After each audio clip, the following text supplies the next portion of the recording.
A Super Bowl champion. The Green Bay Packers have won the Super Bowl.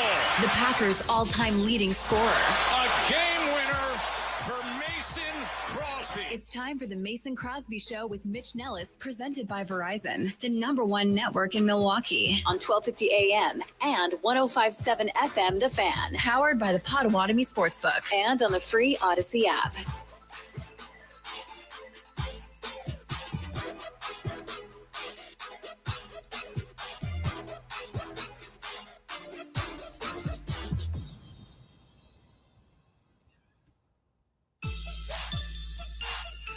Good morning and welcome in. This is the Mason Crosby Show, presented by Verizon, the official 5G network of the Green Bay Packers, live from the 1250 AM and 105.7 FM, the Fan Studios, powered by the Potawatomi Sportsbook. My name is Mitch Nelles, a.k.a. Thunder.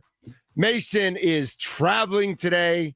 I don't know how poorly he shot yesterday with is he playing today with Vince Carter? So he's traveling tonight? He is playing today with Vince Carter. He is playing golf with Vince Carter. Yep. And I get to see Allie and DZ. So, who's winning? Yeah. It's definitely us. Brett Andrews just came in here. Right. I mean, did he get to talk to Brett Andrews today? No. He did not get to talk to Brett Andrews 2 to 7 every weekday on 99.1 The Mix, our little sister station. He did not get to see B.A. Brett Andrews or Allie and DZ from Kiss FM. My name is Mitch Jones. That is Tommy Wirtz. He's on the other side. And he's on the other side for a little bit today. And then he's on the front side because it's a Brewers Day game. So the leadoff show is at noon today? Noon today. Following a weird, can I say last night's game was weird? And I think this is where we have to start. And this is where we have to be as Brewers fans. Remember, find us on Facebook and Twitter at The Fan Milwaukee, at Thunder MKE. I do have a question up on my Facebook page, Thunder MKE, about Trevor McGill. We'll get to Trevor McGill. But I think we talked about this yesterday during the show. We talked about this yesterday during Wisconsin Sports Daily. I'm in for Sparky. I was in yesterday. I'm in today. I'm in tomorrow for Sparky. But I think we have to think about this, where we are in the Brewers season, and that you can't finish the season. Hold on. Let me find out. Let me look at the standings. The Brewers are what? They are 83 and 51. Yes, 83 and 51. That will be 134 games. So that would mean there are 28 more games. That sounds right. There's a month left in the season, 28 more games. The Brewers can't go 28-0. Just like when they had 33 games left, they couldn't go 33-0. Just like when they won 14 games in a row, they couldn't win all the rest of their games. So with 28 games left, if the Brewers go 14-14, they will win 97 baseball games, which would be a franchise record. Mm-hmm. The all-time record is 96. Do we want them to go 14-14 over the next 28? No, we don't necessarily want them to go 14. We'd like what? 18-10 would be 18-10 sounds nice. 16-12 sounds okay. 17 to get to that 100 number. 17, that sounds nice too. But I think we have to remember that you can't go 14-0 every 14 game stretch. You can't go 11-0 every 11 game stretch. And so weird games are going to happen.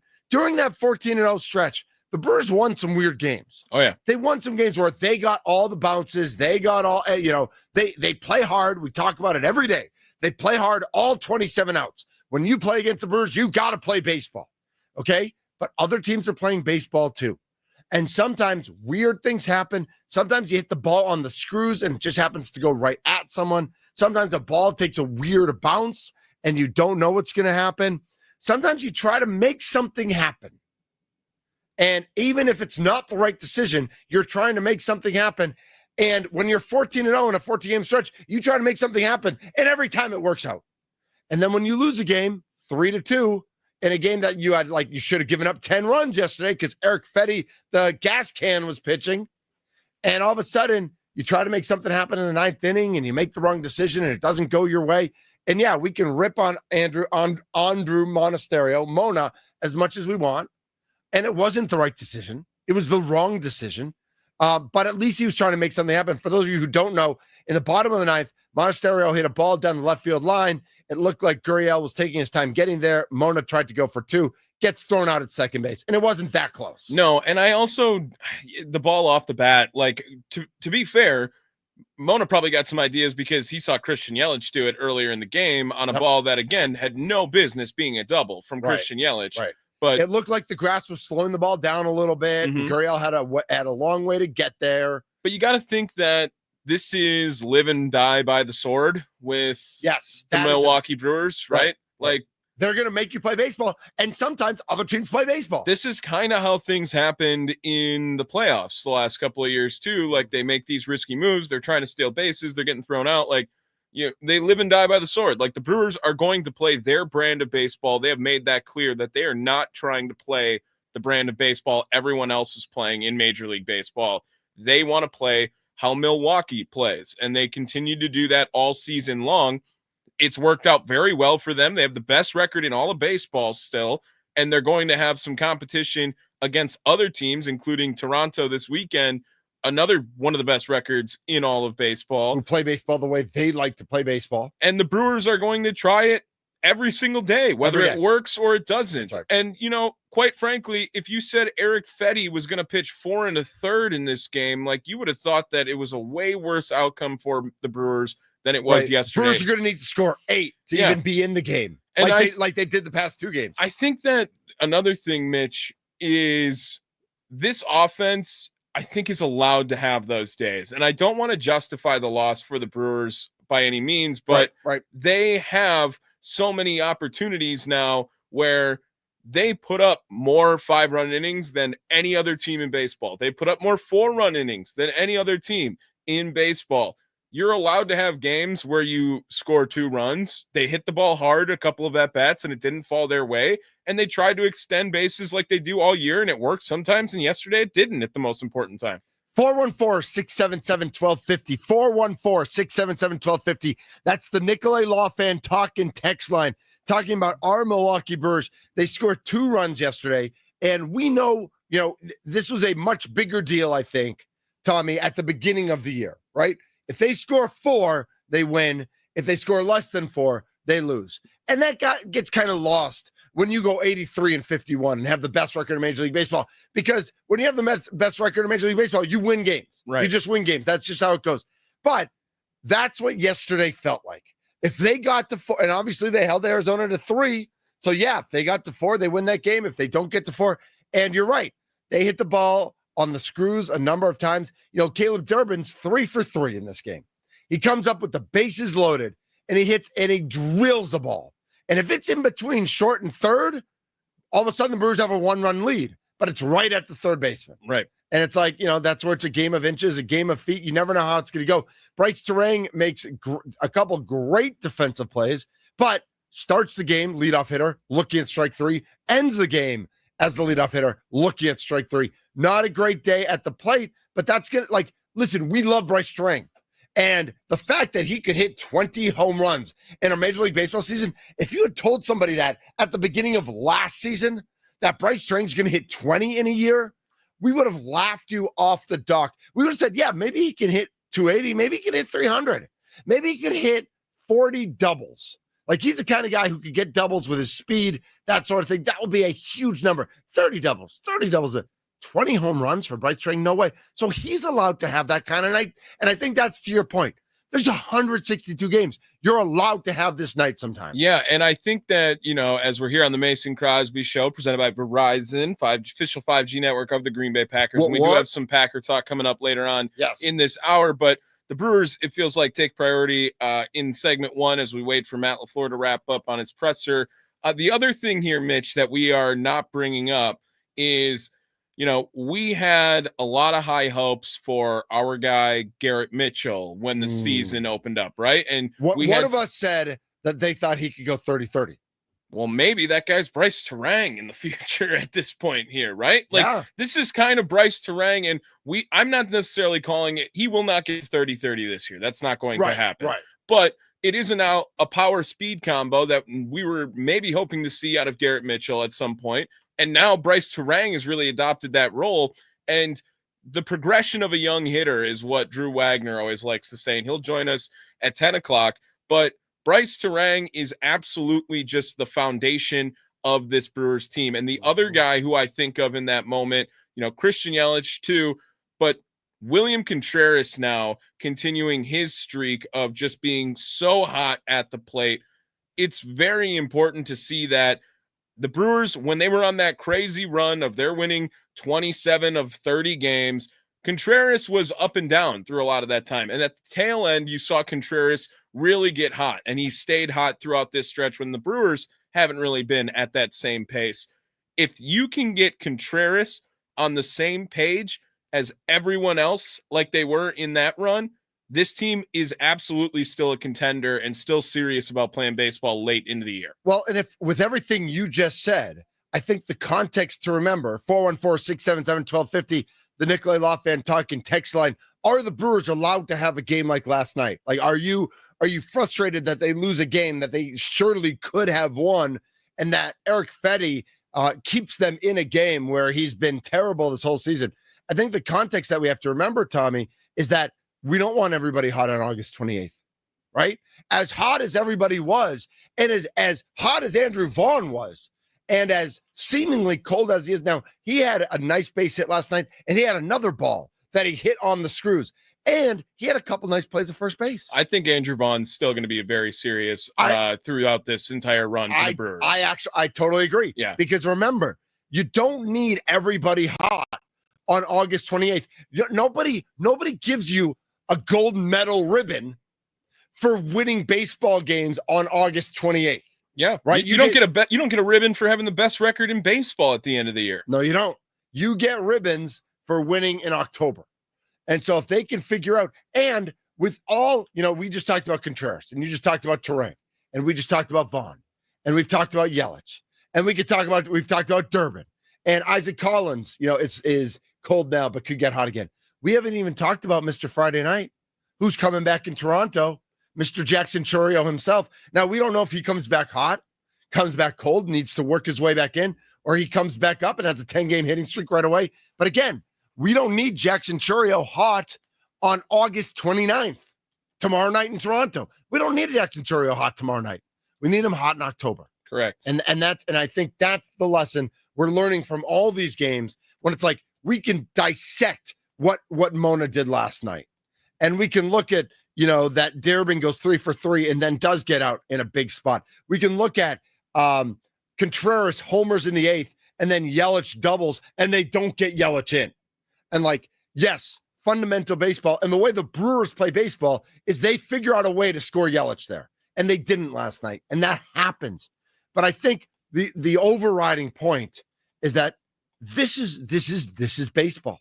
This is what happens. This is why you play 162. So all these things happen. So Pat Murphy, a month from now, when the Brewers are down a run in the 8th and Yelich leads off with a double, he can think back, hey, what did we do wrong? What do we need to do better? And what am I going to say to Vaughn or Chourio or Contreras or Hoskins or Bowers or Durbin or Collins or whoever's coming up, the next couple guys coming up after Yelich, to tell them how we prepare? Because now it's September 25th and the playoffs are in a week and we're going to have some days off, but we still got to keep the Cubs and the Dodgers and the Phillies at bay. It'd be nice to win this game because Eric Fetty just pitched 5 innings. He just pitched his heart out for this Brewers team. Let's go get this win. He has in his memory bank that last night happened. And Hoskins coming back, I think, is actually going to play a pretty big role for this team down the stretch too. Especially, we saw Yelich yesterday. I don't know if Christian Yelich can play left field every day. I don't think he can play left field every day. But if you see him make a play like this yesterday, you might as well give him a shot in a postseason game.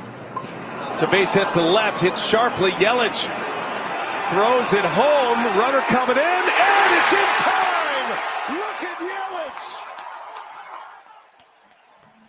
All the way through, no hops. A perfect strike is cut down. Christian Yelich with a perfect peg. Inning ends at home plate. That was the best throw Christian Yelich has made as a Milwaukee Brewer, and I didn't think he really had that in him, to be honest. I think you're not alone. And the radio call on that on our home radio station said that's his best throw in 6 years. Yeah. And it might be his best. I mean, because if you remember young Christian Yelich, I mean, he played some right field. He was a Gold Glover. Yeah. He was a Gold Glover when he came over. I don't think he won one the year before or 2 years before, but I want to say he was like a 2015 Gold Glover in Miami. Yeah. And so, but we've talked a lot about his defense this year, right? And we've also talked that the best Brewers lineup right now is probably with Yelich at DH. Yeah. But that could change. You know, if Hoskins comes up and gets hot in September, that's another bat with playoff experience, with home run potential, you know, and yes, has it been amazing what Turang's done? Sure. Can Sal hit a home run? Can Durbin hit a home run? Can Collins hit a home run? Everybody can hit a home run, but nobody's hit 30 plus home runs in a year the way Rhys Hoskins has. If Christian Yelich can play left field at a serviceable level, he will be in left field for the playoff roster, for the playoff lineup. Yeah. I think they would rather have Vaughn and Hoskins both being a part of it, and Yelich is in the outfield. Not Collins. So I think you're right, but I actually wonder, I think a lot of it will depend on the schedule. Because if they have like a day game after a night game, I think that's where you see Yelich DH. Here's my dream scenario. Like I don't know that they want him playing in the field back-to-back games, especially if it's like a 3:00 start, then a noon start, or whatever that might be. Because remember, especially if they play in that, well, if they play in the first round, forget about it. But even in the DS, there are going to be day games. I think that my dream scenario, which I want to preface saying that this will not happen, but it would be exciting, and I think this is the best potential lineup for the Brewers, is you have William Contreras behind the plate. Yep. Your pick, I would say Vaughn's probably a little bit better defensively than Rhys. I don't think it's a big difference. No, I agree with that. You have Isaac Collins at second base. You have Bryce Turang at shortstop, and you have Joey Ortiz or Caleb Durbin at third base. You take your pick there. And the outfield consists of Yelich, Churio, Frelick. You get to keep that bat in there with Isaac Collins. I am worried that Joey Ortiz missing some time could mess up his rhythm. I really hope he is able to come back. But that's a way to keep Isaac Collins in the lineup and remove potentially, one of those Durbins or Ortiz, whoever you don't want to be in. And then Vaughn or Hoskins, whoever is not playing first base, is the DH. I think that people forget Isaac Collins was coming up as an infielder, and he's just turned into a really great outfielder defensively that he hasn't really had to come up and be a part of the infield conversations. And Bryce Turang's not going to make the move to shortstop in the middle of the year. But again, looking at the future of this team, all of that very possible in the future for Milwaukee. And if that's what they want as the best playoff lineup, I think that's how you map it out. Yeah. And you look at, I'm just looking at Isaac Collins' minor league numbers. The number one position he played in minors is second base. Yeah. The second most was left field. And he did play a little third base, but really second base. So I hear what you're saying. And I think our fantasy sports brains get a little into this sometimes. I like what you're saying, but at this point, Bryce Turang's your second base. 100%. 100%. And so I guess the question is, Monasterio has been very good stepping in at shortstop too for the Brewers. He has. I mean, he hasn't been Ortiz, I don't think. I think his bat is his bat might be better. His bat might be better than Ortiz. Yeah. But fielding, like Joey's just a magician out there. Yeah. As we believe Turang will be next year. Yeah. Or the year after, or whenever that move happens, if it happens, especially if you think Collins and Durbin are long-term on this team, that might end up being your second baseman, third base connection. And I mean, listen, we're looking at 26 at this point, because that's when the position changes happen. I do think we will see that alignment at some point with pinch hitting and with late innings replacements. I mean, I just think they'd be a little hesitant to put Collins in the infield at this point because he just hasn't played it at all this year. 100%. 100%. But it'll be interesting to see. I do want to touch on a couple things before we get to break. We got Matt LaFleur's press conference. He spoke at 8:55. Drew Wagner will join us at 10 o'clock. And I know that Tommy was really disappointed in me, like really upset with me that we didn't go big yesterday. So with all due respect to everybody on YouTube who might not hear what I'm playing right now,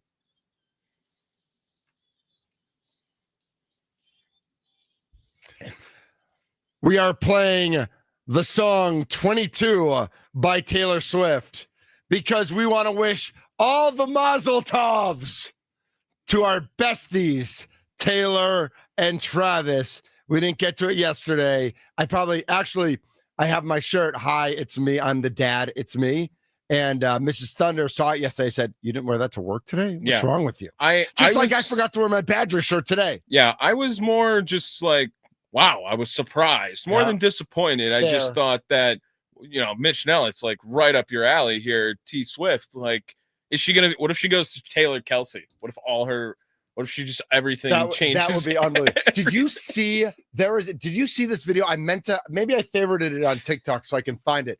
There's an interview with Christian Yelich 10 years ago when he was on the Marlins in the dugout, and they're playing like 20 questions with 5 questions with Christian Yelich, whatever. And one of them was, who, living or dead, would you ask a question to that you would want them to answer yes to? And he said 10 years ago, I would ask Taylor Swift on a date. Christian Yelich wearing his Marlins hat in the Marlins dugout how old is Christian Yelich now? 32. Yeah. So when he was 22 and they were like, really? You're a big Taylor Swift fan? And he's like, yeah, isn't everybody? The answer is yes. Everyone is. Just deal with it. Whether you're willing to admit it or not is an entirely different question. So congrats to them and their $5 million engagement ring. Although I guess the dress she was wearing was like a $180 dress from wherever, and it sold out like within minutes. Now the how many did you buy? I was, as usual, as my daughters would say, like for the Eras tour, I was a minute late. I missed it. So they did not get any of those. Brewers fall to the Diamondbacks 3-2. They play again today at 1:10. Nabil Krismat is on the mound for the Diamondbacks. We'll get into him later on this hour. He's taking on Jose Quintana, who's still 10-4 with the 3.32 ERA. Jose Quintana just doing Jose Quintana things for our Milwaukee Brewers. They have a day game before they go to Toronto this weekend. A matchup between the top 2 teams in Major League Baseball, the Milwaukee Brewers and the Toronto Blue Jays. Oh, and by the way, tonight at Camp Randall, the Miami of Ohio Red something. Hawks. They're not the Red Hawks? They were Red Hawks. The Red Hawks, okay. Yeah, I knew they were the Red something. The Miami of Ohio Red Hawks are at the Wisconsin Badgers for an 8 p.m. kickoff. Who the hell can stay up that late for an 8 p.m. August college football kickoff? That's the stupidest thing the Big Ten Network has ever done. I'm mad at the University of Wisconsin. I'm mad at the Big Ten Network. 8 p.m. kickoff? You give Tommy a Brewers Day game. You give him the leadoff show from noon to 1. He could be in bed asleep by 9 o'clock tonight. But no, you have the Badgers playing tonight? What a stupid double crooked letter kickoff time. They're for probably the just Badgers. hoping that less people watch. So that's where I'm at with the Badgers. We'll talk about it though. Yeah, I'm going to watch. I know. I will be angrily watching the entire time.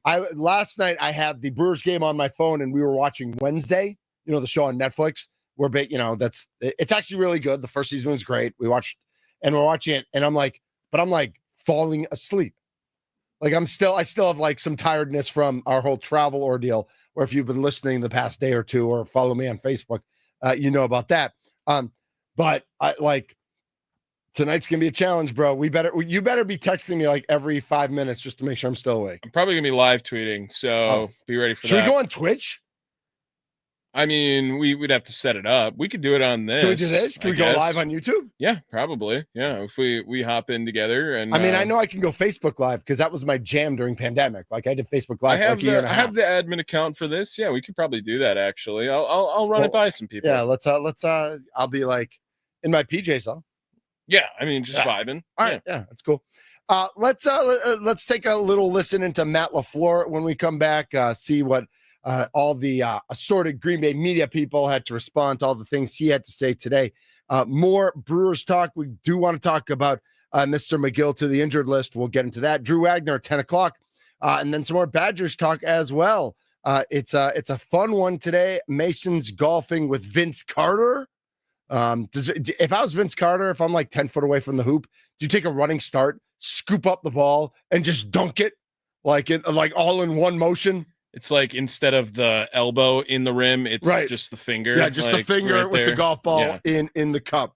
Yeah, I don't know how that works. This is the Mason Crosby Show with me, Mitch Thunder Nelles, and Tommy the Awesome Wirtz.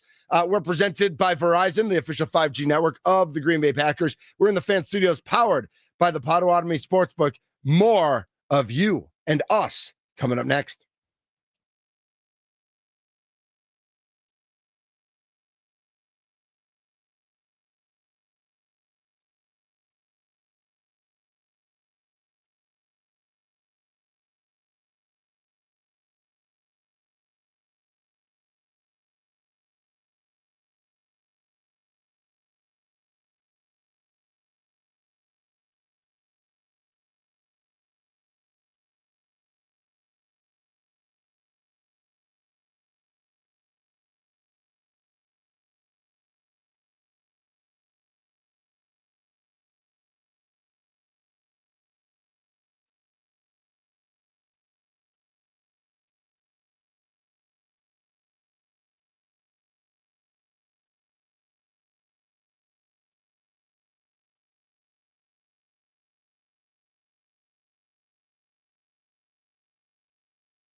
This is the Mason Crosby Show, presented by Verizon, the official 5G network of the Green Bay Packers. My name's Mitch Nelles, a.k.a. Thunder. Today's Thursday, right? It is Thursday. What are you doing Monday, Tommy? It's Labor Day, right? Yeah. So I'm off. Brewers play at 3. Yeah, I'll be watching that against game. Philly. No. Yeah, they're back. Wait a minute. Are the Brewers going to Toronto and then coming right back to play Philly? Is that right? I think that's right. That's correct. So yes. Toronto's a quick flight. Like it's literally just over Lake Erie. Yeah, that's one of the Great Lakes. I know. Yeah. There you go. Holmes. Holmes. There you go. Yep. That's all. That's all I needed. So of all the, I just saw like with the Major League Baseball realignment. And this is the Mason Crosby Show. We're in the fan studios powered by the Potawatomi Sportsbook. Mitch Nelles, Tommy Warts with you. We're gonna get to Matt LaFleur in just 1 second. But we've all seen like the Brewers, the Cubs, the White Sox, and the Twins. And then I just recently saw Brewers, Cubs, Cardinals, Reds. So they got rid of Pittsburgh, but they kept the other 4 NL Central teams. But the one I really like. Oh, I hate this one. The one I really like is the Great Lakes division. That's the Twins, Brewers, No, Tigers. not Twins. It's because Twins aren't on a Great Lake. It's Brewers, Tigers, Blue Jays, Indians, Guardians. Whoa. Yeah. Whoa, everybody slow down. I that way. I thought it was everyone Twins. equally. I thought it was Twins on Actually, it. I thought maybe it was Twins too, but because it's like a perfect line circle that goes with it. But it's the Great Lakes region. Do you know how stupid it would be for Major League Baseball to say we're going to go by geography and then Chicago and Milwaukee aren't in the same division? Yeah, I hear you. Yeah, so absolutely out on it. I mean, in that case, I think what it would be. Oh no, I think Chicago's in. Never mind. I think it is. I think it's Milwaukee, Chicago, Detroit, and Toronto. I saw it was no Chicago. Yeah, on I think that you're list. right. But it could be like you have 6. Pittsburgh's not really on the lake, so I guess you have 6 teams. Like you have the 4 teams we mentioned and the 2 Chicago teams that are all on the lake. You could keep it Milwaukee, Chicago, Detroit, Toronto. I think it just makes. How about the 4 best teams in baseball right now? Yeah, that would be crazy. And I guess the Dodgers are in that conversation too. But that's it. They have a great ocean, not a great lake. That's fair. Mm-hmm. Specific ocean. They have the specific ocean. All right. This is the Mason Crosby Show. We're presented by Verizon, the official 5G network of the Green Bay Packers. And I love when I set things up on my computer, and then they're like, "No, we're not going to set things up for you just yet." Here we go. Come on. Let's read. There we go. Matt LaFleur spoke today at 8:55. He usually speaks at 9:20. They must have some work to do today. And so we wanted to play. We're going to play some, and then we're going to react to it. Matt LaFleur at the podium earlier today. And I know he talked about the left tackle situation.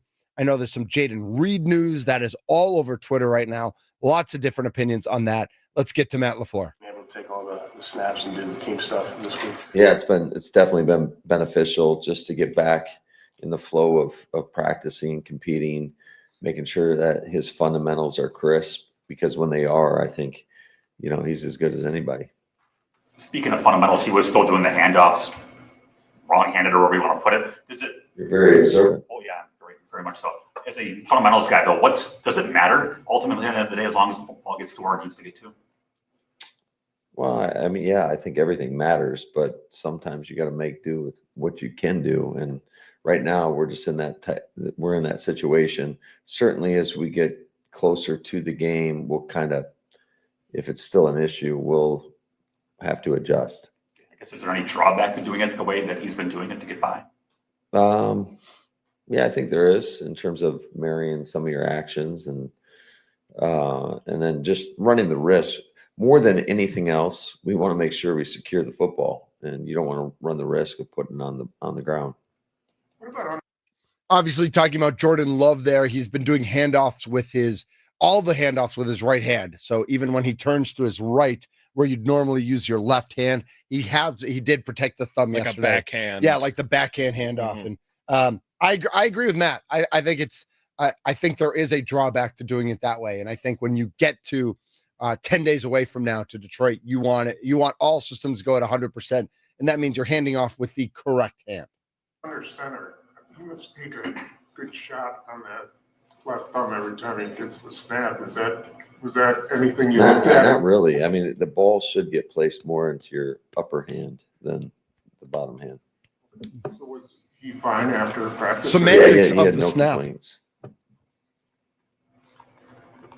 So what does today, you mentioned the scrimmage part of today. What does today look like as far as that goes? 10-minute quarters, and we're just going to play ball. And then obviously if we're not getting a certain situation, if it doesn't organically come up within the course of practice, we'll definitely create some situations. But I suppose in that live tackling, Do you want to see live tackling? you're not going to watch anything. You're right. So. I'm gonna let us watch that. No Wallace live said tackling. he'd Everybody be nice relax. against it. Slow down. Matt, how much progress Still has training camp. sorry? I know, right? How much progress has Golden made just over the past month in terms of everything that comes along with the receiver position? You know, Matthew Golden's literally the best wide receiver I've ever seen in my entire life. I'm so excited to just have Jordan Love feed him the ball 10 times a game. What if he said that? How great would that be? Matt, you know, we loved our wide receiver room coming in. We think Reed, Wicks, and Dobbs are great. But Matthew Golden is just so much better than those guys. And they got to step up. But, you know, Golden's my golden boy. I'm going to wear his jersey at practice today. What if Matt LaFleur showed up in a Matthew Golden jersey? That'd be amazing. I think a lot of progress. I think just when you go out and you watch, I kind of want a how Matthew Golden jersey. The speed at which he plays, I think he's very decisive in what he's doing. And there's been some things that's come up over the last couple of days that we hadn't been doing quite as much during camp, that I'm glad we're kind of going through right now to work some of those kinks out. But by and large, I think he's got a really good grasp. And I think as we pare it down and really get specific into game week, it should be that much easier for him. What are those things you're Because he's that good. for?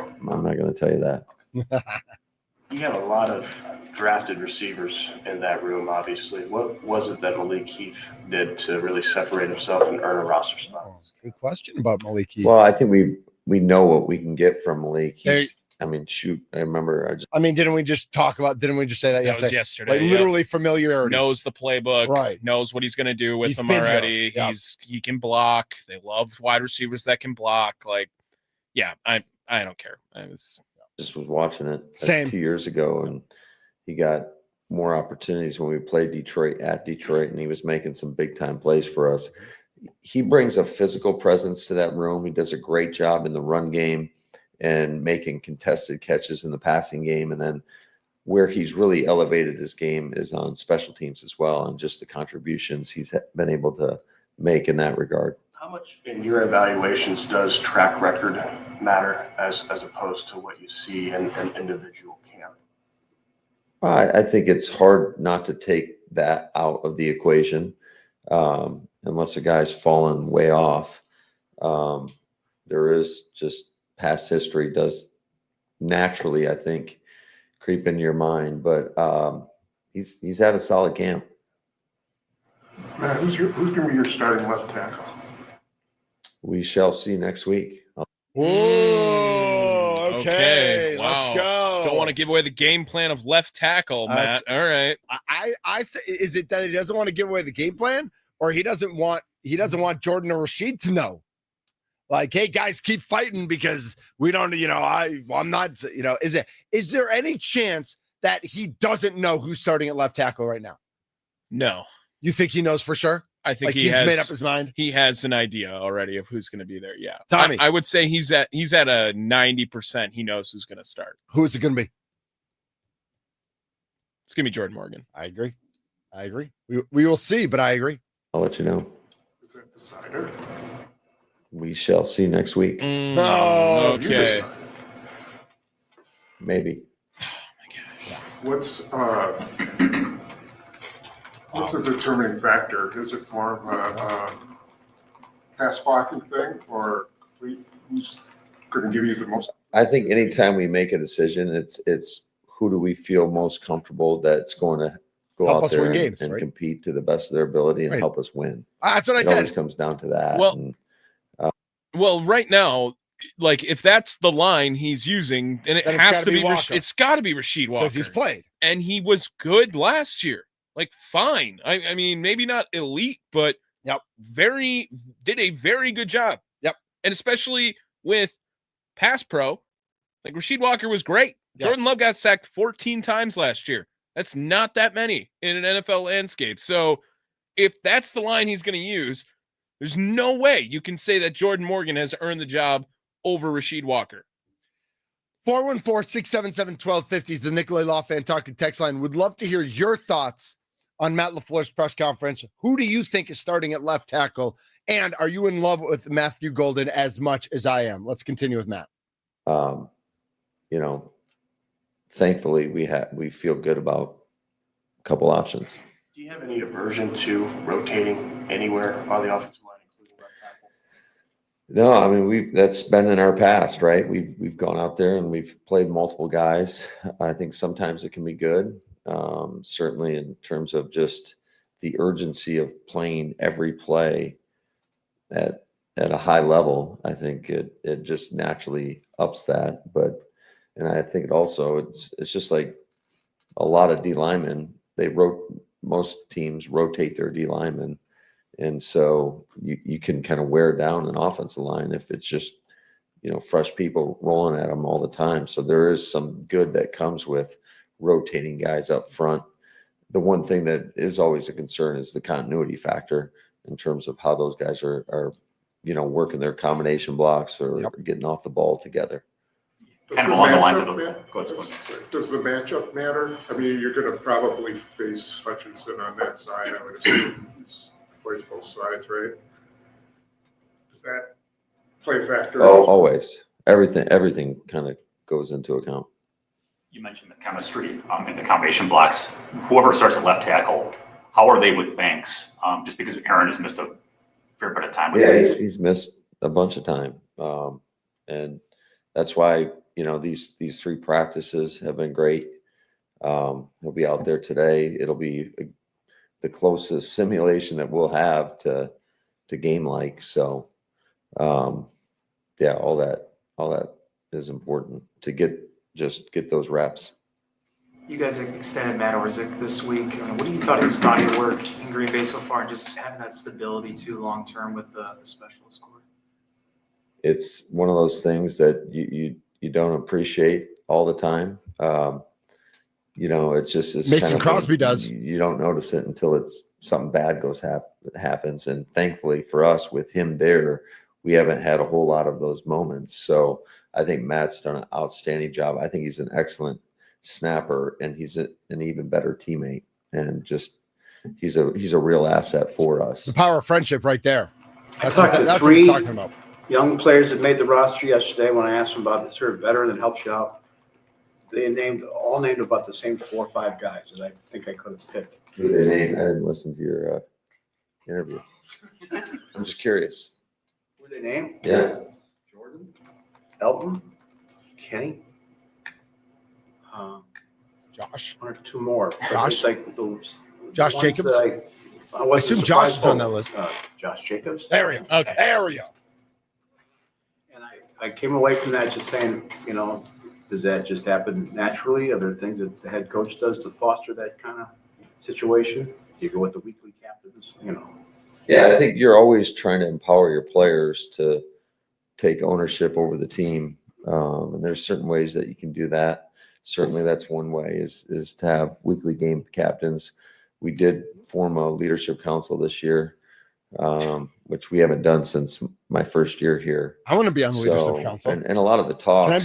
Can I be on the fan leadership council? Season, do you think I'm on it? Leading, knowing that we were going to have still on paper a young team, just talking about the importance of that and how, in order to lead others, you got to lead yourself first and do all the right things. Did you know that, Tommy? I think those guys have done a nice job of embracing that and then getting out of their own comfort zone to become real leaders of others. Is having seasoned captains in the works for you this year, or is it potentially? I like season. Okay. I like season captains. I hate weekly captains. Okay, does it really matter? Does it really matter? Because I remember it like from a small scale level of high school football, and I'd be curious to see what Charlie has to say with playing some college ball. Yep. Like Is it not kind of a thing, where they just send out a weekly captain to be like, hey, you had a great week of practice to a guy or whatever, and people really know on the team already that who the season captains are and who the leaders are, right? That's like Jordan Love already is going to be a leader this year, whether he's calling heads or tails or not, right? Josh Jacobs, Xavier McKinney, same roles. Kenny Clark. Right. They are leaders on this team. But if there is a scenario where, not to use Jair Alexander in this example because he was a bad example of it. Out. But like if you're in your hometown, go out there and do the coin toss, right? Or hey, you just had a baby, go out there, do the coin toss or something. Like, is it really that serious if they are doing weekly captains for Green Bay? Nobody cares. I think you're right. Because the leaders are established already on this team. But I wouldn't mind naming season captains and then each week letting three or four guys go out and take the coin toss. Right. But to your point, like everybody knows it's Love and Jacobs and Kenny and X, like and whatever, or whoever else, Elton is or whoever. Yeah, right. Yeah, it's like, I think I absolutely. All right, let's finish this up. We got about a minute left. I feel like less than a minute left. I think Bullard was playing a lot of deep safety. Was it just to get him, more accustomed because he had been playing so much slot, or do you think he's more of a deep safety than a slot now? I think he can do either. So that's a benefit. There's a lot of jobs that are, I'd say a lot of the techniques that you do as a safety, if you're a down safety, are interchangeable with a nickel. So, you just kind of dual train at that all the time. That was Matt LaFleur earlier today. I think some of those key takeaways, obviously, left tackle, whether a decision has been made or not willing to divulge who is starting at left tackle, talking about some leadership. He did not talk about Jayden Reed, but there's news on Twitter about Jayden Reed. We will get to that next here on the Mason Crosby Show. I'm Mitch Nelles. He's Tommy Worst. We're presented by Verizon, the official 5G network of the Green Bay Packers. I've got my new Verizon phone. I'm very happy with it. I upgraded right before I took my trip, and it did not fail me. All my apps work. All my everything works. I'm a big Verizon guy. I've been there for a long time, especially the store at Bayshore. So if you're in the North Shore area, hit up, find Mo and find his team at the Bayshore store. We're in the Fan Studios powered by the Potawatomi Sportsbook. It's the Mason Crosby Show.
That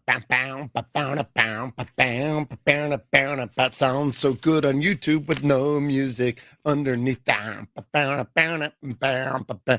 This is the Mason Crosby Show on 1250 AM, 105.7 FM, The Fan. My name is Mitch Nelles, a.k.a. Thunder, and Badgers play tonight. Football is back. Underdog is the best place to make picks, win money all season long.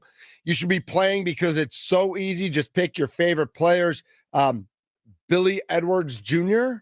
Did I get that right, Tommy? You did. Okay, Billy Edwards Jr. is going to have a night tonight. I don't know what the Badgers are going to do this season, but Billy Edwards Jr. is going to have a night tonight. It's going to be like Graham Mertz's first start against Illinois when he went 21 for 22 and threw 43 touchdowns. I like the higher on numbers for Billy Edwards Jr. tonight, not for the whole season, not for games at Oregon, but I'm saying for tonight. So get your picks right. You can win up to 500 times your cash. And remember, if you download the app today and sign up with promo code ThunderMKE, that's all one word, ThunderMKE, you score $50 in bonus funds when you play your first $5. That's promo code ThunderMKE. Millions of fans have already won billions making picks on Underdog. Will you be next? Underdog, make picks, win money. Must be 18 or over and present in Wisconsin. Terms apply. See assets.underdogfantasy.com/web/play and get terms _DFS_.html for details. Concerned with your play, call 1-800-GAMBLER or visit ncpgambling.org. It's promo code ThunderMKE on Underdog, soon to be Thunderdog. I just like saying Thunderdog. Badgers do play tonight. We're going to talk about that a little bit in the 10 o'clock hour. And on Wisconsin Sports Daily, which I'm subbing in for Sparky today, I've got Mike Jocko Jock from WMTV in Madison this afternoon coming up at 2:20 to preview all the things Badgers and let us in on everyone we need to know. Badgers play at 8 o'clock tonight against the Miami of Ohio. Not Miami, because Miami, of course, this week is playing Notre Dame, and we are your home for Notre Dame football. That's a Sunday night game because the NFL has not started yet. So college football is trying to take over Sunday night. I like that. I like that there's a Sunday night game. There's something to watch. Football every day is cool. Brewers and Blue Jays play an afternoon game on Sunday. They play like 12:30 on Sunday. So Sunday night's free. I don't know if the metric system has something to do with this. Yeah, I think it does. The 12:37 starts. Yep. And 2:07 and 6:07. 6:07. They could be sponsored by 7-Eleven. That was the thing. Do you remember the White Sox had that? 7-Eleven was their sponsor, so they started every home game at 7-Eleven. Yeah, I hate that. Yeah. I mean, just I don't know what's going on. Like, you guys figure it out. Start 2 minutes earlier on the 5s, on the 10s. Mm-hmm. Starting on the 7s is weird. Yeah. So Jaden Reed, and real quick, we'll touch on this, and then Drew Wagner's coming up at 10 o'clock. Jaden Reed has a Jones fracture in his foot. Okay. It's I don't know exactly what that means. I'm not a doctor. I don't know if he has it. Fracture is bad. Or he's recovering from it. I think he's recovering from a Jones fracture. But he was back at practice yesterday, and I know he mentioned after practice yesterday that there's still pain. And he's just he's used to playing with pain, and he has pain. And Andy Herman tweeted earlier this morning, hard to imagine this won't affect Reed throughout the season. Going to be interesting to see how he can play starting with Detroit. Unreal of him for trying to play through this. Shows how much it matters to him. And then others, I know that Peter Bukowski, friend of show, said if Jaden Reed really has a Jones fracture, allowing him to play on it and Reed wanting to play on it is insane. We've seen this go poorly so many times, most notably with Kevin Durant. Kevin Durant played with a Jones fracture and then tore his Achilles in the NBA Finals when the Warriors were playing against the Raptors to give Kawhi his title. So we're going to keep our eye on Jaden Reed. We're going to keep our eye on all of the Twitter doctors and everyone who thinks they know what's going on. It is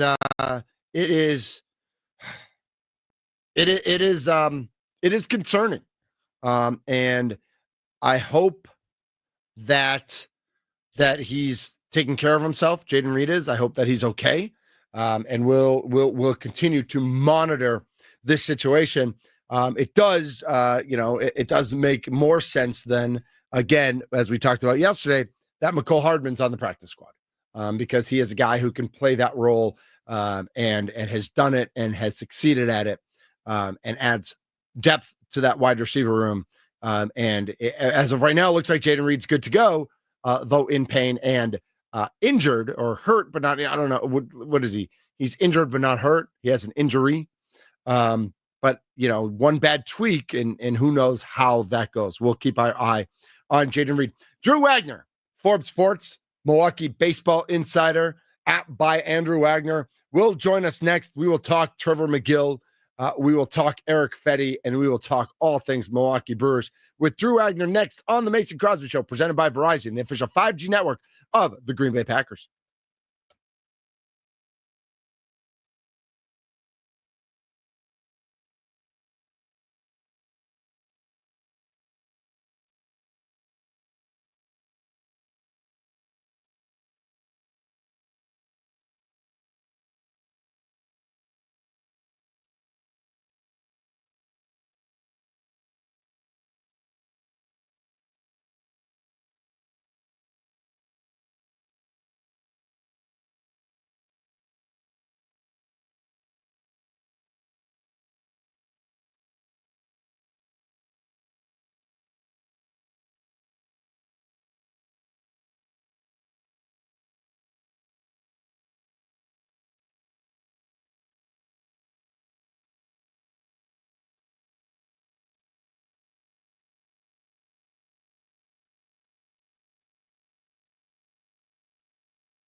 Tommy, you know this one?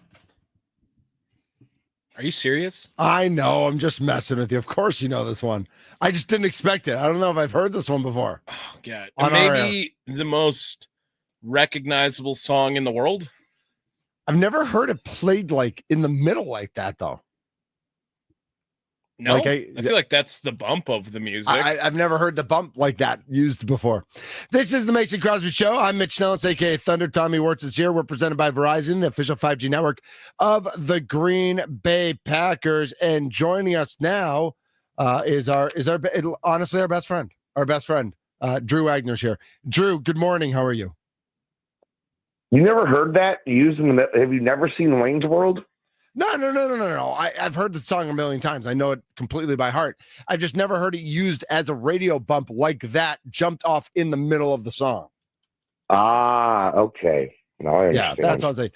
Drew, do you remember when we used to sit at the Wisconsin State Journal and take bowling scores? Yeah, 6-pointers for life. 6-pointers for life. I just wanted to reminisce for a second. I really had no point in bringing that up other than like Drew and I have known each other for like 147 years. That's basically that's the only point I was giving me more ammunition now here with Drew Wagner for being old. Oh yeah, I mean all you guys are. Yeah, actually, when we got bowling scores, we used to have to send it over to Penn to Mark, and but we would take like all the high school scores, and every Tuesday and Wednesday night in college, you knew where to find me. I'd be at the Wisconsin State Journal, just typing in agate for girls volleyball, which is the best. Dutifully serving the legendary Rob Hernandez. That's right. Yes, we were. How you doing, sir? What's going on? What's new and exciting? It's good. It's nice to talk to you again. Didn't know if you were ever coming back. I was getting lonely and sad. I mean, it's Palo Alto and San Francisco were calling me, and had to get some a little vacation in before the kids started school. So we got that done with, and now we're here for the foreseeable future. We'll see how we deal with that. How's Eric Fetty doing? I'm sure he's all right. Yeah, he's got to feel pretty good today, right? I think so. I mean, listen, it was not the cleanest outing. No. It was not the best outing, but it wasn't horrible considering the crazy whirlwind that he had the 24 hours before. The interest, figuring out the contract, getting on a plane, getting here, meeting your teammates, meeting your catcher, going through a game plan. It couldn't have been easy. I thought it was acceptable. I thought it was serviceable. I thought it was exactly what the Brewers needed. Probably wanted to get a little bit more out of him, but all in all, it was kind of a best case scenario. I liked the pickup. I thought that I thought he would end up with the Brewers after he got released. I really did, and here he is. Yeah, I remember, and I think I texted this to you yesterday when he pitched against the Brewers earlier in August. I turned to Mrs. Thunder as we were watching the game, and I said, man, this guy like pitched for Washington for a while, and like they always thought he was going to be like a pretty good pitcher, and he never quite got there. And then, of course, last year, the first half of the year, pitched really well for the White Sox. But I turned to her and I said, this is the kind of guy that I feel like if when he was 24, if Chris Hook could have gotten, here's the pun, his hooks into him and figured him out, like I feel like Eric Fetty always had that potential to be better than who he's ended up being as a 32-year-old starting pitcher in Major League Baseball. And so it's like, so to your point, it's I don't know if it's ironic, I don't know if it's coincidental, but the fact that he's with the Brewers now, I don't know if there's still time for a 32-year-old to be hooked, as we've seen like Quinn Priester and so many and Nick Mears and so many other pitchers improve once Chris Hook gets into them. Can Chris Hook have an impact on Eric Fetty? I think so, and Eric Fetty thinks so. And I asked him yesterday when we got to talk to him finally for the first time. I said, when your numbers aren't what they want them to be, and you find out a team like Milwaukee is interested in you, does that, bring some excitement? He said, absolutely. He's like, their reputation speaks for itself. He's like, I came here in the hopes that they can identify something that can maybe get me back to being myself. Now that said, if you look at Eric Fetty's career, he has basically had one good season. Yep. And that was last year. Yep. He was lights out with the White Sox, and I really thought he's the guy the Brewers should have made a move for when everyone was talking about Garrett Crochet. And then he pitched pretty well for St. Louis this year, just the complete opposite. But you look at his career, a lot of high 4s and 5 ERAs Yes. aside from last season.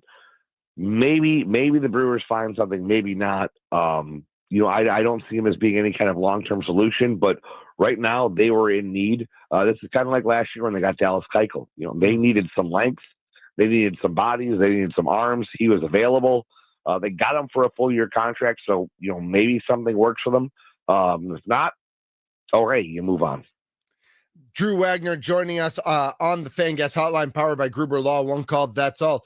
We opened the show today, Drew, by saying there's 28 games left.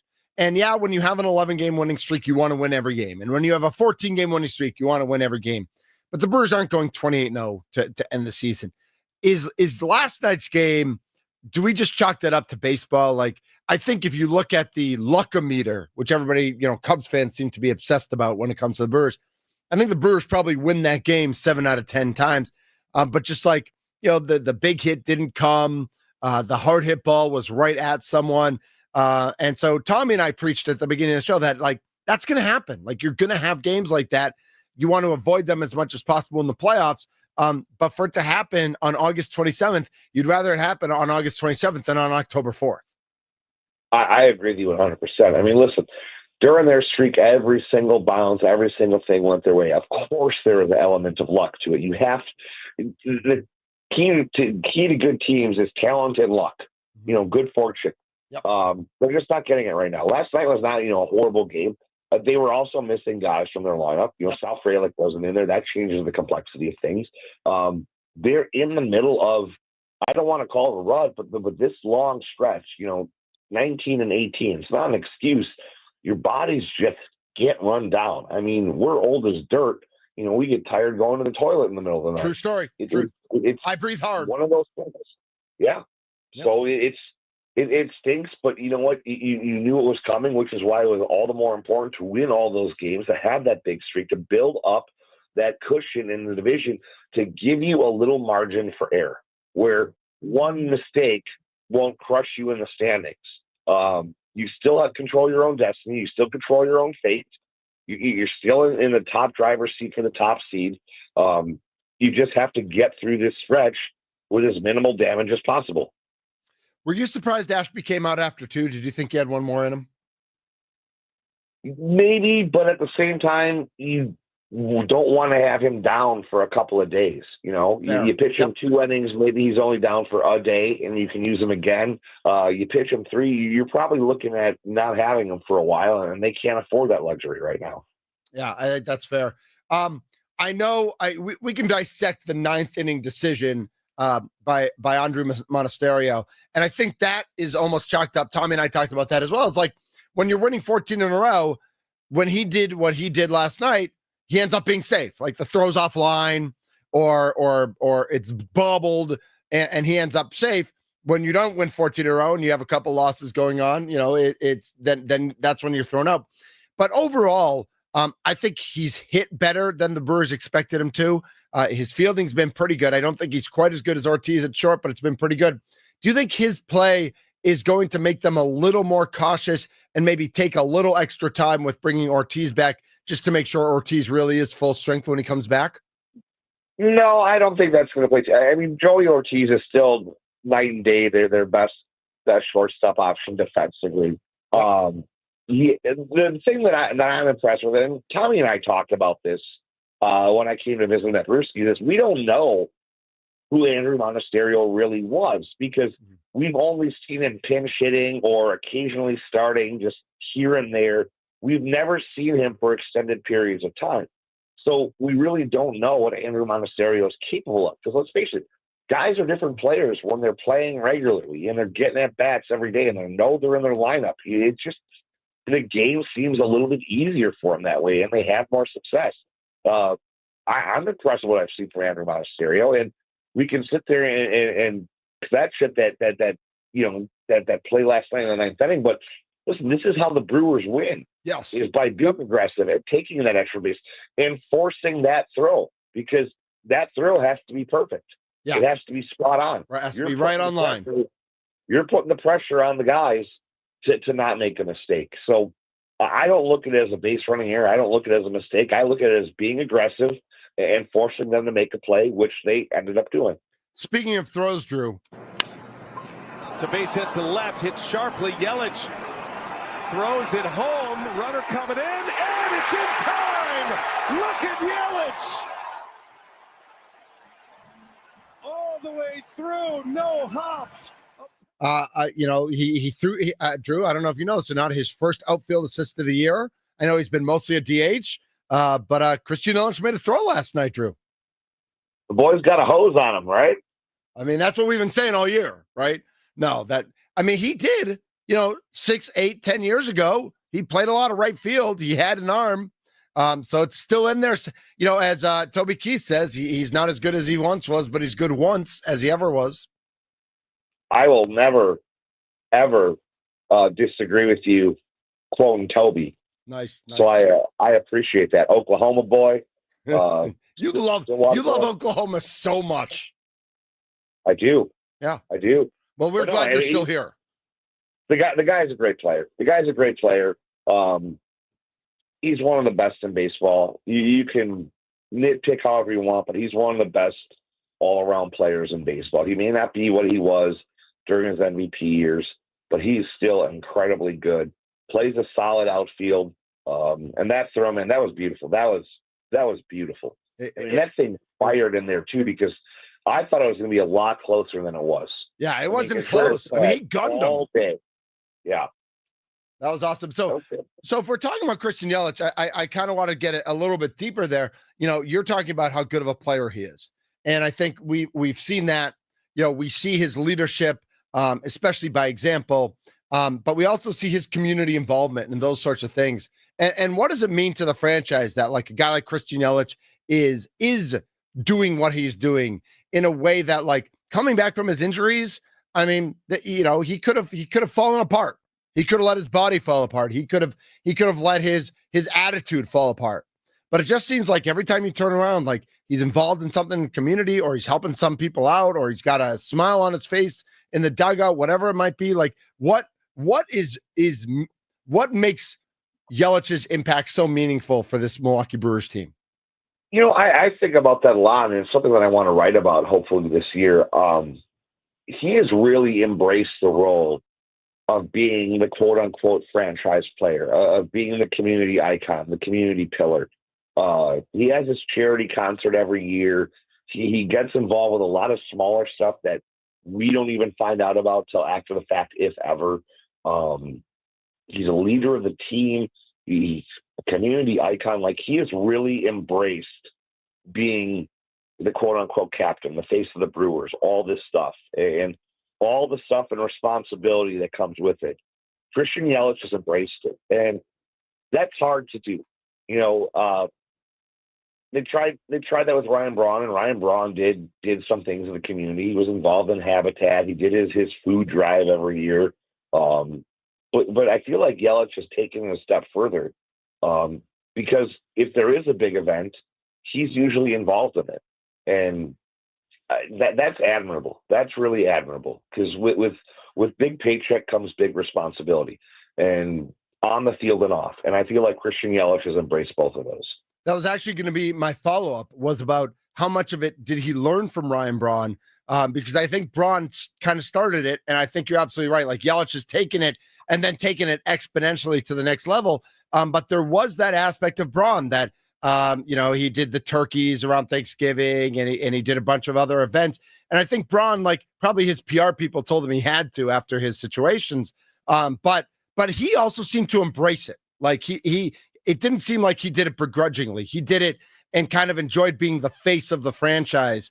And Christian is certainly taking on that mantle and making it even bigger and better. Yeah, and this isn't a knock on Braun.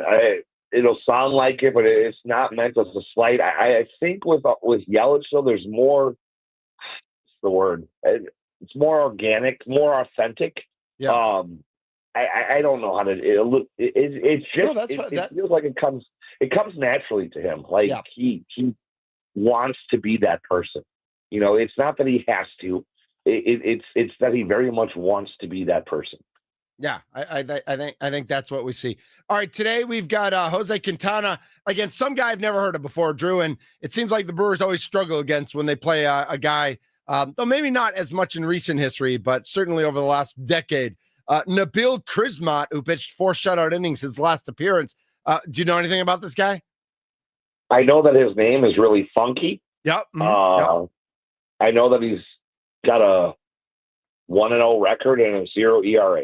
There you go. I know. There you go. And then because we won't talk to you until Monday, I'm frankly, I'm excited for this weekend. Like the 2 best teams in baseball, the best team in the National League taking on the best team in the American League, Brewers at Blue Jays. I think it'll be fun baseball to watch all weekend long. You hope you don't get swept by a team like the Blue Jays, who are certainly capable of winning, 10 games in a row at any point this season. But I will say, as a fan, I'm excited to see this series. I am too. And listen, if any of you filthy degenerates listening are planning on going and staying in a Sky Dome hotel, nice. And do it with the curtains open. Curtains open, baby. Curtains open all day, baby. Let's go.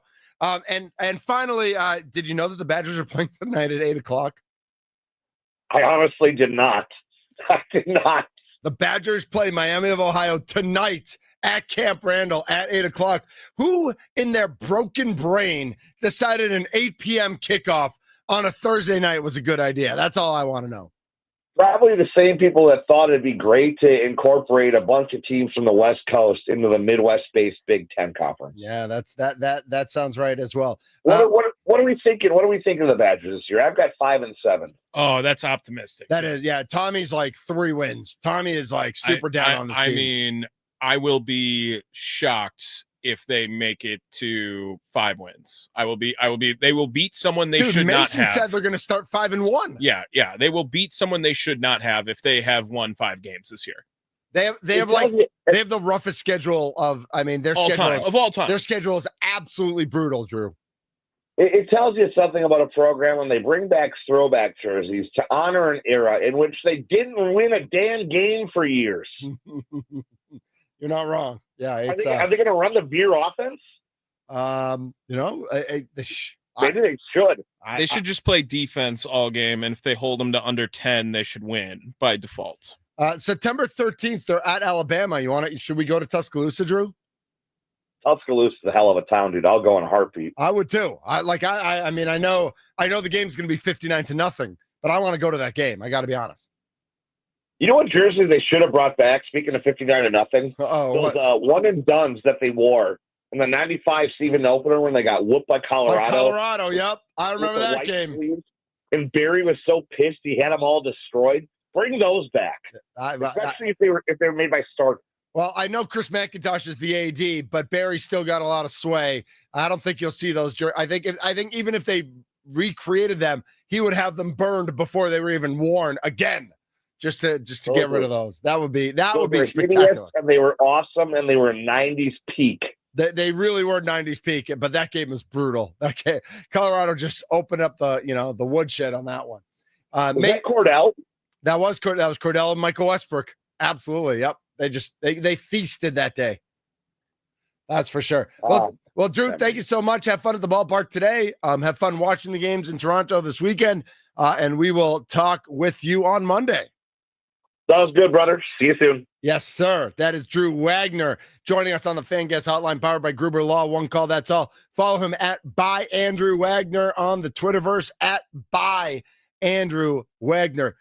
Speaking of the Twitterverse, Tommy, do you remember TweetDeck? Did you? Oh yeah. Yeah. Yep. I used TweetDeck for, I can't remember if it was across the street or for a baseball team. I can't remember. It was one of the two, but I used TweetDeck. Dude. Does it not exist anymore? No.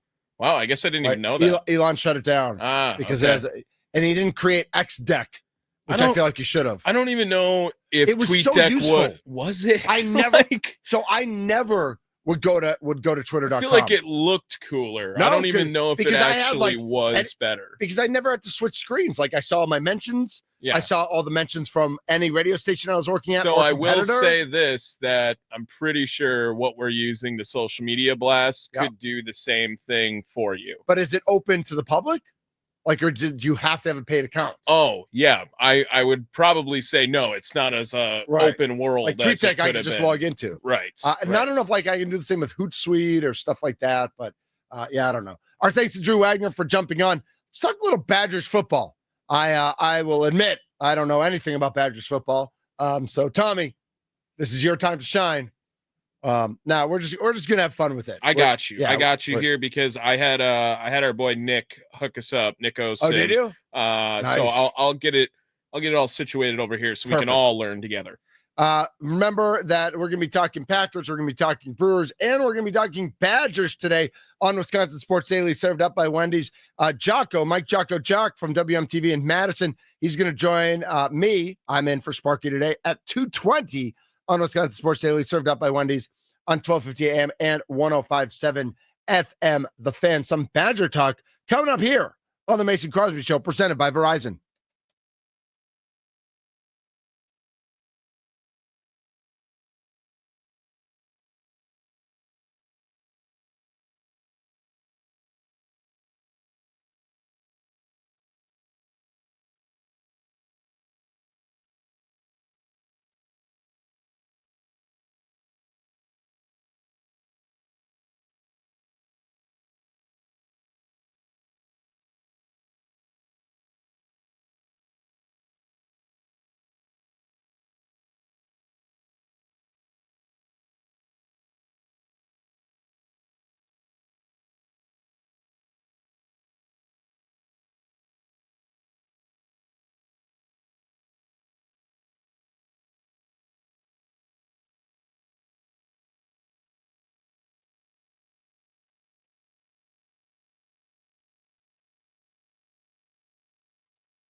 This is the Mason Crosby Show presented by Verizon, the official 5G network of the Green Bay Packers. We're in the Fan Studios powered by the Potawatomi Sportsbook. Remember, we are live on YouTube at The Fan Milwaukee, at The Fan Milwaukee live.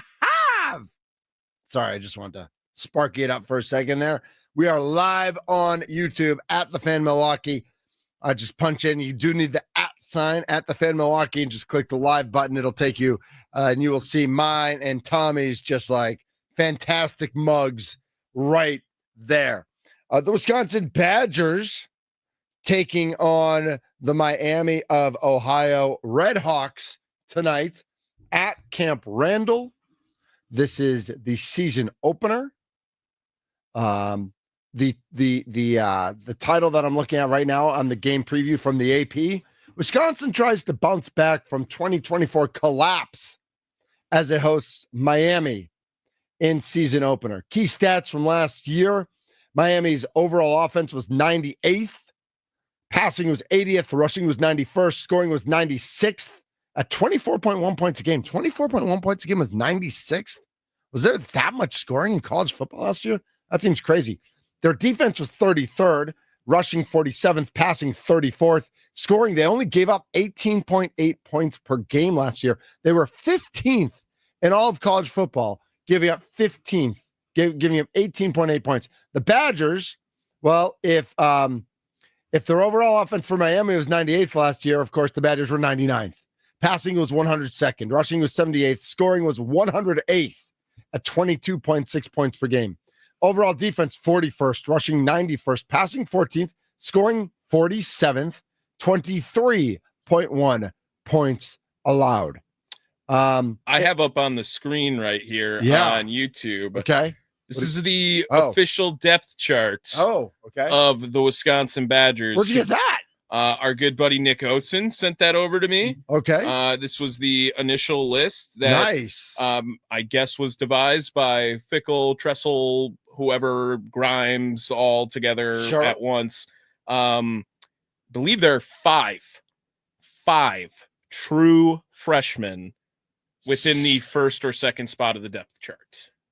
Of the 18-year-olds. Of your 22 starters? Yes. 5 out of 22? Well, 5 out of 44, I guess, on this. Okay. Right. All right. But true freshmen are within the number 1 or number 2 spot on the depth chart. 5 doesn't seem like a crazy number to me, Tommy. I feel like you think it is. I think that's a pretty crazy number. 5? Yeah. Really?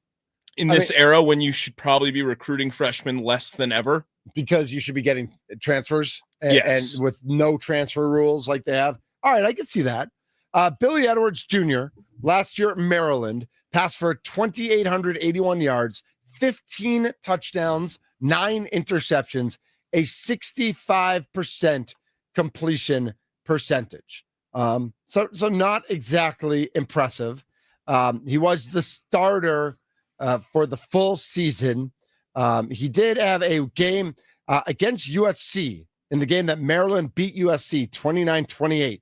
He was 39 for 50, 373 yards, a couple touchdowns, 1 interception.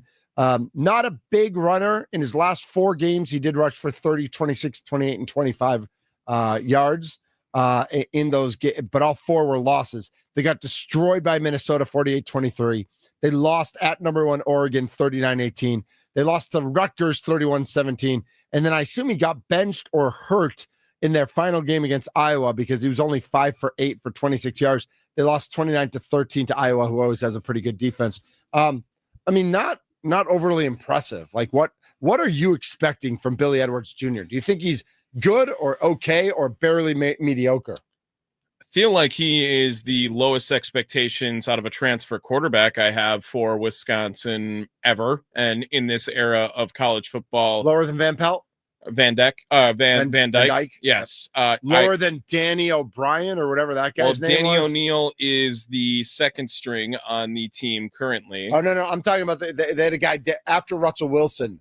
They got Danny O'Brien, who ended up being awful. No. Or whatever his Wasn't name it Tanner McAvoy you're thinking in between. of? I think in between. There was a guy. They had Danny Vandenboom. Are you like mixing names up here? I don't think so. I think I don't know. We'll have to look it up. I'll look it up. But you think there's so overall 273 for 420 last year, 65%, 6.9 yard per average, 15 touchdowns is a amazingly mediocre number. Oh yeah, for a starting quarterback. 9 interceptions is really good. 9 interceptions in 9 games. That's a really good number. But he didn't even throw 2 touchdowns a game in a league in a sport where, again, 24 points is like barely mediocre. He was sacked 17 times, twice a game. That's not so bad. So either he gets rid of the ball or they had a good line. I don't know. So Danny O'Brien did play, but he was never like, here's the problem, Mitch, is he never was leading the team in any passing stats. Right, ever but he was supposed to. When they brought him in, he was like the transfer who was going to be the starter. And then he got beat by our guy, Joel Stabe. I mean, my favorite Badger quarterback of all time. The mediocrity was just awesome. I miss when Joel Stabe was the quarterback of this team. Right, because you had a mediocre quarterback who was good enough to play in the NFL. At least be a backup and hold a clipboard. Right, yeah. And also you don't have stud that running backs during that stretch as well. They had a fantastic run at that. But as far as the Badgers now going for a third straight year with a quarterback who is from the transfer portal, Tanner Mordecai and our guy Tyler Van Dyke, like they both had way more hype than our Billy Edwards Jr. this year. Well, maybe it'll work out better because they had hype and Van Dyke got hurt, so we'll never know. Well, and Braden Locke was technically a transfer as well because he was, I think, at Mississippi State for his time before he was in Wisconsin. Right. But yeah, the Badgers, this is what's going to happen with the Badgers this year, right? So they're going to rock with the Billy Edwards Jr. for as long as they can, right? Hopefully the whole year in their minds. If not, then Danny O'Neal will get a shot, or if there's any injury, Danny O'Neal will get a shot. And they are going to ruin this by going and giving Billy Edwards Jr. and Danny O'Neal a shot the next year and 2 years. And then they're going to lose Carter Smith in the portal, and they're not going to see Carter Smith, who is, again, another hype prospect they got at the quarterback position. It's exactly what's going to happen. So where is Carter Smith? Like, what is he? Well, he's not top 2 on the depth chart, according to our guy, Nico. And he's the guy that the Badgers stole from Michigan or was going to go to Michigan, but then Michigan got somebody else. State, I thought, isn't he from Florida originally? I think they were in a battle with like Florida State, Florida or Miami, one of those. And I mean, it sounds like there was a lot promised to him with how him and his father were talking during the recruiting process, where maybe he had an influence on who they were hiring on the offensive coordinator side of things, or how the playbook was going to be designed. And I think he was, by all accounts, like a 4-star, maybe close to a 3-star on some other like really big boards, but another very hype prospect for the Badgers at the QB position. And Billy Edwards Jr. is the senior, so he's going to get the opportunity. I do really like, if you look at I know it might be kind of hard to see on some of it, but I'm reading it as well as we go. The Badgers have a very experienced defensive front this year, and I think that's going to be a huge part of their success if they're going to have success. But for instance, defensive line, they have graduate student Ben Barton. Parker Peterson is a redshirt senior. Graduate Javier Suggs. Graduate Brandon Lane. Daryl Peterson, graduate. Mason Rieger, graduate. Corey Walker, redshirt senior. That's all. How many players was that? That was 7 guys. So my worry with these guys, redshirt seniors or graduate students, just in the front. But Tommy, my worry with these guys is that are they transfers from other places? And if they're just scrubs who are trying to hold on to one more year in college football and couldn't even get on the field wherever they're coming from, like that, just because they're experienced doesn't mean they're good. I will say this, that very rarely are there guys who are 18 years old can go compete at the college football level. We've seen it with guys like Jeremiah Smith or Ryan Williams. Right, you see it with really exceptional athletes. Right, these are Alabama wide receivers come to mind. Right, yeah. They always have a freshman wide receiver just because he's such a stud athletically. That's not how Wisconsin operates, and I'm totally cool with that. I have no issue with that being a part of what the Badgers do and that they don't want to have, inexperience playing a lot. I think that's totally fair. I do think that there is also a massive jump as a human that you take from being 18 years old to being 23, 24 years old now as well. Yes. So I do think that helps the Badgers. That's just science. Right. And the Badgers defense, as we just read off, very serviceable last year and almost borderline good, right? Yes. I mean, 15th in the country. That's, you're a top 25 team. Right. Because you have a great defense. Right. Go for it. Right. The offense, terrible. I mean, no one knows anyone on this team now. They're fighting for their life to bring back guys who weren't very productive and effective last year. Now it's Billy Edwards. Dylan Jones is listed as the number 1 running back. Right. But Darian Dupree and Cade Giacomelli are also going to get some carries. So what do you think about those 3 guys? Like, do you think, obviously we're not looking at Melvin Gordon, Monty Ball. It makes me sad. Okay. It makes me sad. Right. And because we, for 20 years. Oh yeah. Easy 20-year stretch. And even the guys who weren't studs were studs. Right. Like even the guys. Corey Clement was kind of a downgrade, but he still was putting up 1,300-yard seasons, right? This is a guy who I understand he wasn't Jonathan Taylor, but in 2016, when Alex Hornibrook was the quarterback, I'm okay with giving the ball to Corey Clement a couple of times. And he had 15 touchdowns that year as well. It's just, I don't see any of these guys as, NFL quality players at the running back position, which the run the Badgers had was insane. I mean, I think about a guy like Anthony Davis. And didn't end up hitting it in the NFL. But like the fact that they could just get like stud after stud after stud. PJ Hill's another guy. John Clay. Right. Well, John Clay was like the pride of Racine and should have been John Clay. But he had his moments.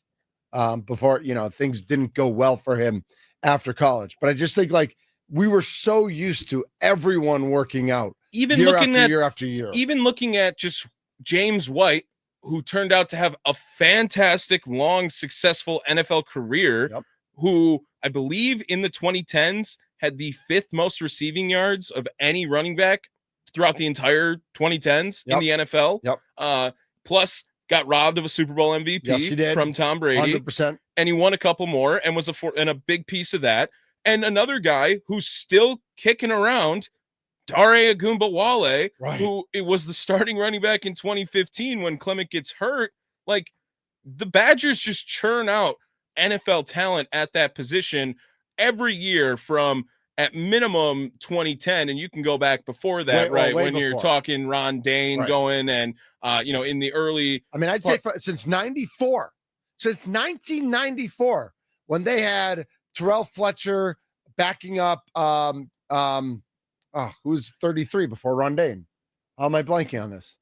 It'll come to me. Brett Moss. Yeah. Like from 94 on, they had NFL quality running backs for 20 plus years.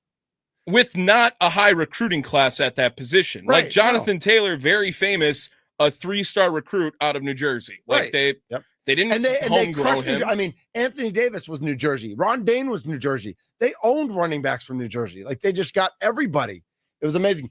By the way, real quick, to your point about Carter Smith, Fort Myers, Florida, held late interest from Florida State, but Florida State flipped the Oklahoma quarterback. But he had initially committed to Michigan in November of 23. All right.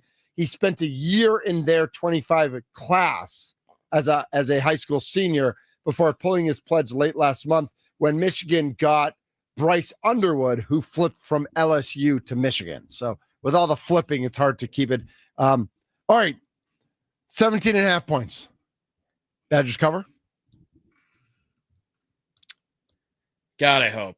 Yeah. I mean, you got to cover. Interesting, 17.5 points, but the over-under is only 40.5. Well, so they're expecting like low offense from the Badgers, 30 to 10.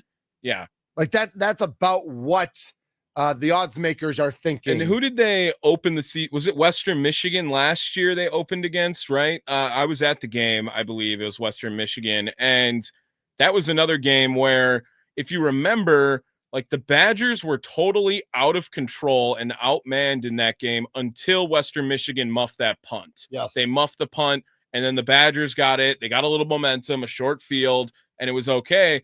But if we're asking the fans, like, what are expectations for the Wisconsin 28-14 was the final. right, and then it was South Dakota the week after that, and right. It wasn't really anything. Now it's again 27-13. Yeah, like just completely unacceptable performances against programs that you should be dominating and miles ahead of, and they're showcasing that they're just not. And it's really, it makes no sense to me because this program is a statewide fan base. They were 5-2 last year.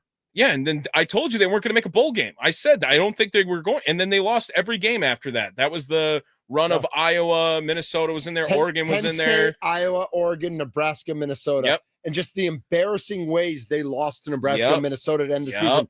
They just needed to win one of those two games. That was, I've said some dumb things on this radio, but that was one of my, like, I knew they weren't going to win another game when it was 5-2. Just based on the trajectory of that team last season. You could tell.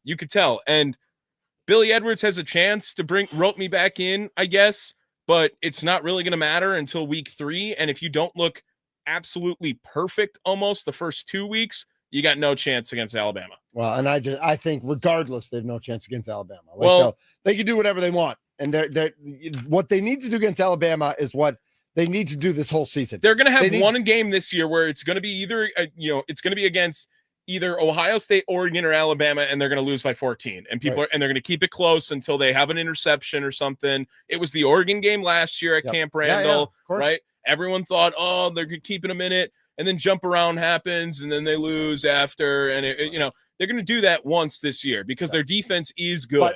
But I think what we also need to recognize is they could be a better football team this year with a worse record. No, they just can. No, Yes, they can. Because of their schedule. Like, they're not going to win these games. Like, they're going to go 4-8, and they're going to be better than they were last year. I think a successful season is like beating Michigan. And I don't think they beat Michigan. I think that's one of the games that... Could they? Sure. Yeah. But I don't think they will. I just think an 18-year-old quarterback also is a disadvantage. And I think Michigan's a little overrated. I understand, agree with all that. I understand Underwood is the number 1 recruit in the country, and everyone's excited, but 18-year-old quarterback is a big red flag for a college football program. I can agree with that and still think they're going to lose the game. Like, I just don't think they're going to win any games they're not supposed to this year. And to your point, they're going to be close in at least one, if not a couple. But they're going to find a way to lose because they don't know how to win. Yeah. Because of how they finished last year. And I don't know if that means Fickell gets fired or not. Because I think overall they are going to play better and they're going to set themselves up to be better in 26. I think this year's going to suck. What's the number where Fickell gets fired? 3 for sure. 4 maybe. 4 maybe. 5 no. 5 no. I agree with 5 no. Yeah. I agree with 5 no. Yeah. 4 maybe. 3 yes. 3 yes. You can't win 3 games, bro. I mean, that's very possible. It's very possible. I mean, if they beat Miami, Middle Tennessee State, you got to be. Maryland's not good. You got to be Maryland. They're home. Always sneaky in the Big Ten now. They crushed them last year, though. They got to be Maryland. I have zero confidence against Iowa, and a lot of people used to have confidence in that game. Minnesota is always interesting. Illinois, I think they're going to get pumped. I mean, they have to beat. They have to beat Miami, Middle Tennessee State. They got to beat Maryland and Washington. They just do. They don't get Purdue this year. Right. Their schedule's brutal. They got to beat Maryland and Washington at home. So here's the last thing. And there's your 4-8. I'll leave with this. Yep. Okay. If the Badgers are to lose one of these first 2 games, Miami or Middle Tennessee State, and then Fickell get fired right away. Well, that's my question. If they lose one of these 2 games, they could fire Luke Fickell immediately. Well, I'm going to ask then, like, by the time you get to after Iowa, Ohio State, or Oregon, like, he could be fired by November if they lose one of these first 2 games. Yeah, for sure. Because if they beat Maryland, they're 2-6, they're 2-5. I think they get to the bye, and the question is, do you fire him at the bye or do you let him try to beat Washington? I just have no faith in this team. Yeah. And it's because of the last 2 years, and no one excited me in any acquisitions, portal, recruiting. And I'm worried. I'm really concerned. And I hope that Jeff Grimes is trying to get Wisconsin back to their roots. They do have Joe Bruner, who's going to be a first-round pick or at least a day 2 pick for the Badgers this year on their offensive line. Like, pound the rock. Don't rely a lot Joe Bruner's on... Whitefish Bay, I think.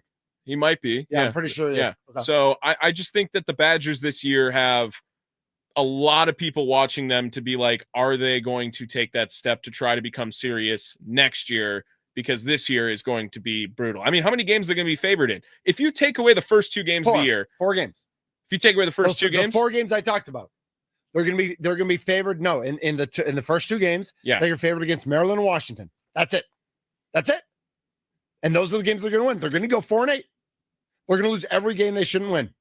They're gonna go 4-8. Those are the 4 games they win. All right, that's what I think. 414-677-1250. The Nicolay Law Fan Talking text line. Your thoughts on the Badgers? Will the Badgers go 4-8 or better? Will Luke Fickell lose his job? 262 writes in, Wisconsin is going to destroy Miami of Ohio on their way to a 5-1 start. LOL, Mason Crosby. 5-1 start is just insane. Because that means they lose to Alabama and they win Michigan and Iowa. All right, well, 5-1, maybe. If the Badgers win in the Big House, like, I should have some sort of... I'll come up with a punishment for that time. Sounds like it's a Michigan tattoo. No, I mean, well, it'd be a Wisconsin tattoo if, like, That's true. I'm rooting for it or something, right? He's Tommy Wirtz. I'm Mitch Nelles, a.k.a. Thunder. We will wrap things up after this. The Mason Crosby Show, presented by Verizon, the official 5G network of the Green Bay Packers. We're live from the Fan Studios, powered by the Potawatomi Sportsbook.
Yeah. Let's go. That music gets me excited. You know what else gets me excited? It's that football season is back. And Underdog is the best place to make picks and win money all season long. Get your picks right. Win up to 5,000 times your cash. You can play with as little as $1. This week's going to be a fun one. And I am looking at that Notre Dame game Sunday night because Notre Dame, Miami, that's going to be a lot of fun. It should be a blast. And I'm going to do my research. I'm going to do my research all day Sunday.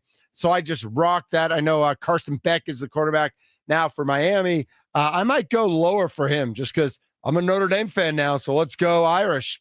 Fighting Irish, baby. Let's go. Download the app today. Sign up with the promo code ThunderMKE to score $50 in bonus funds. That's $50 bonus dollars. When you play your first $5, use promo code ThunderMKE. Millions of fans have already won billions making picks on Underdog. Will you be next? Underdog, make picks, win money. Must be 18 or over and present in Wisconsin. Terms apply. See assets.underdog.fantasy/web/play and get terms _DFS_.html for details. Concerned with your play, call 1-800-GAMBLER or visit ncpgambling.org. Tommy, you staying up late tonight? Badger game, let's go. I'm gonna watch it. I'm gonna watch the whole thing. Are you gonna watch the Brewers game? Brewers play at 1:10. Are you gonna watch? Are you? I grabbed the wrong sheet. Are you gonna watch Nabil Krismat, who pitched 4 shutout innings in his first game for Arizona? You gonna watch Nabil deal today? I will. Against Jose Quintana. I might take a nice nap in between. If you were to Underdog today, who are you picking today for the Brewers? Who's gonna get his knock today? I think Sal. I think Sal comes back after the day off and gets a couple knocks. I like Yelich. Like Yelich? I do. Okay, I think I'm all in on Yelich this year again, by the way. Okay. I think he is Why not? Captain. Okay. I like what he's doing. Oh, Captain, my Captain. I like what he's doing. We also heard from Matt LaFleur earlier today. No announcement at who's starting at left tackle. We're also keeping our eye on Jaden Reed, who might be playing with an injury all year long. Remember, Football Talk on the Fan is presented by Paramount Plus. You can't count on much these days, but you can always count on Sundays with the NFL on CBS and Paramount Plus. Watch your local NFL game live every Sunday on CBS and Paramount Plus all season long. Visit ParamountPlus.com/NFL to get started today. I'm in for Sparky today, Wisconsin Sports Daily from 2 to 5, served up by Wendy's. We'll keep you updated on the Brewers game. We'll talk lots of Packers, and we'll talk to Jocko in Madison to talk about the Badgers who are playing tonight. The Mason Crosby Show with Mitch Nelles and Tommy Wirtz, presented by Verizon, the official 5G network of the Green Bay Packers. We're in the Fan Studios, powered by the Potawatomi Sportsbook. Let's do it again tomorrow, Tommy. Oh, yeah.